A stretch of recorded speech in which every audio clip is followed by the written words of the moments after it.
Alright दोस्तों, रमज़ान की एक खूबसूरत बारिश, खूबसूरत भी कह सकते हैं आप, और किसी हद तक ख़तरनाक भी, क्योंकि ज़ालाबारी हो रही है।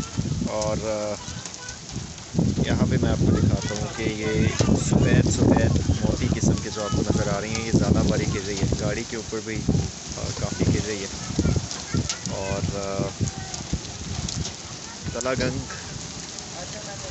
चकवाल की ज़िले के अंदर एक तहसील है, उसमें ये गांव है पीड़ा फतेहाल।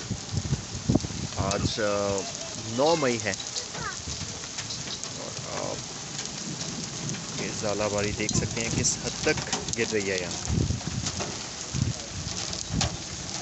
ये देखिए, यूँ लगता है कि जैसे सफ़ेद मोती गिर रहे हों। कहा जाता है कि ये फसलों के लिए बहुत ख़तरनाक है। ये पीछे हमारा जंगल, ये खेत है जिनमें ये बारिश और ज़ालाबारी हो रही है। अल्लाह ताला खैर का मामला रखे। शुक्र है कि लोगों ने अपनी गंदम उठा लिया है, वरना ये गंदम के लिए बहुत बहुत ख़तरनाक होने वाली थी।